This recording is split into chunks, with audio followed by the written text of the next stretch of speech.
So I had this story that I wanted to share about the crystal skulls of Atlantis. This was a technology that was used 25,000 years ago to help merge the higher dimensions and bring the ancient wisdom from all the parts of the galaxy into Earth.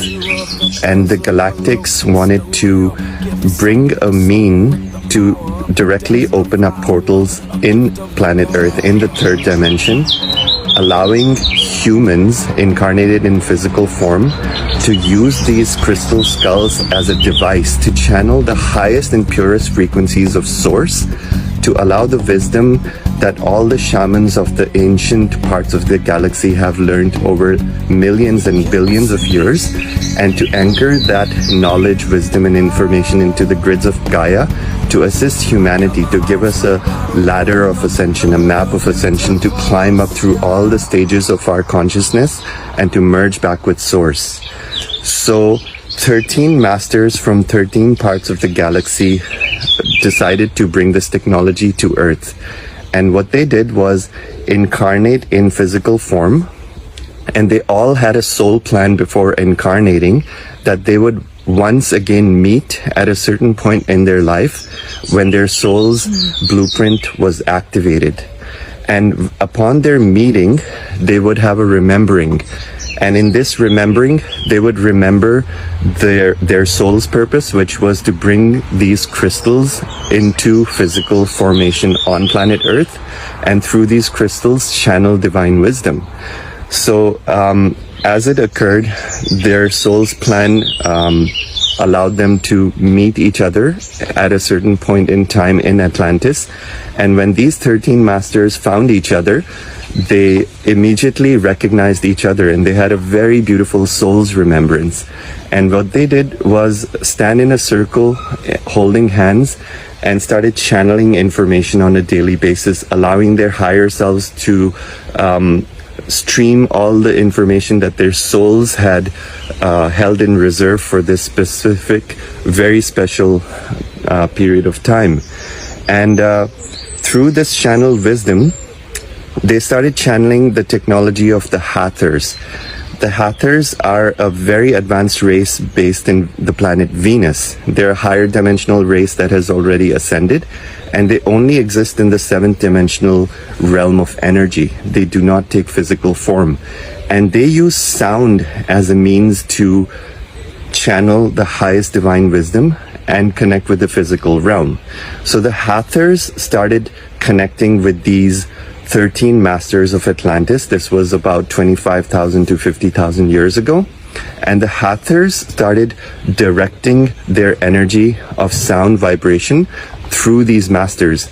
So initially, these masters had to learn how to activate their thymus gland, their pineal gland, and connect their heart chakras with their vocal cords. So they were connecting their crown, third eye, and heart chakra with their vocal cords to emanate a very pure sound frequency. That is the signature of the Hathor technology. Now, this sound frequency was not just a sound you hear with your ears. This sound frequency is so strong that it has the ability to vibrate particles of matter.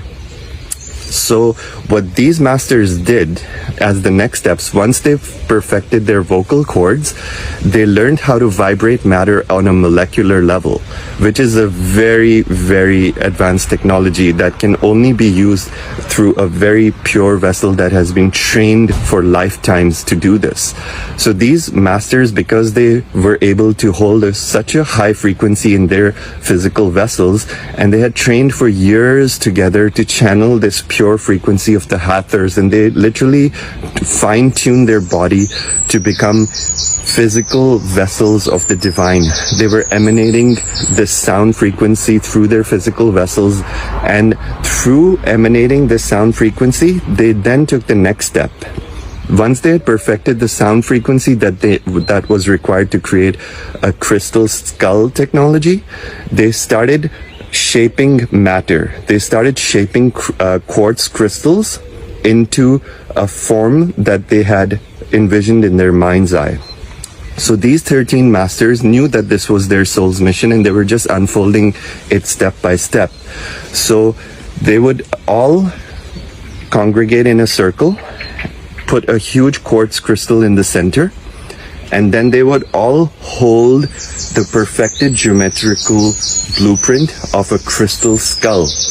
And they would start holding hands and emanate the sound frequency. And the sound frequency not only emanated out of their vocal cords, but out of their heart chakras and their third eye as well. It was like a beam. So imagine 13 particle beams emanating out of the heart, third eye, and the vocal cords directed at this crystal.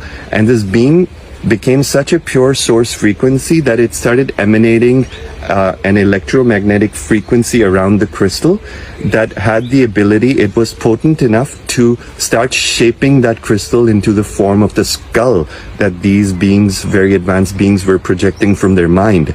Now, these skulls are so proportionate geometrically because they're being fashioned on a molecular level. They're so perfect that no machine, no device known to man can ever formulate a skull of this perfection, because they're literally perfect down to the molecular level. So you can imagine the frequency of the finished product of the crystal skull. It is able to hold the geometrical blueprint of the Adam Kadmon man. And these 13 masters then formulated 13 crystal skulls. And these crystal skulls became the focal point for holding all the ancient wisdom in Atlantis. And these 13 crystal skulls, once they were fashioned, they were placed in various temples in the times of Atlantis. And these temples were also geographically located in specific vortices and node points of planet Earth to start directing the ley lines and the energy of the planet at that time, to bring down source energy and anchor them into the grids of Gaia. And also the priests or the keepers of these temples had the ability to channel wisdom from the highest dimensions of source and spread them to humanity. So this is just one of the technologies that and methods that ancients used to use very highly advanced crystal devices. When you look at a crystal skull, it doesn't look like much, because in our realm we think that machines and moving parts are all there is. But these crystal skulls are living sentient beings. They hold source frequency. They have their own consciousness and wisdom. And when you touch one of these crystals, you're able to access parts of your mind or your psyche or your past lives from ancient times, from other parts of the galaxy which we don't have access to on a normal basis on planet Earth. Now, Eldora and I have had the opportunity to touch one of these crystals when we went to a crystal convention in Arkansas. And one of the crystals is fully intact. And I believe there's more that are in possessions of humans. But the other crystals have been lost over time, and they were buried underground in specific vortices. And they are to be rediscovered when humanity is ready to remember this ancient wisdom and knowledge. So that's just the story that I wanted to share. Oh, yeah.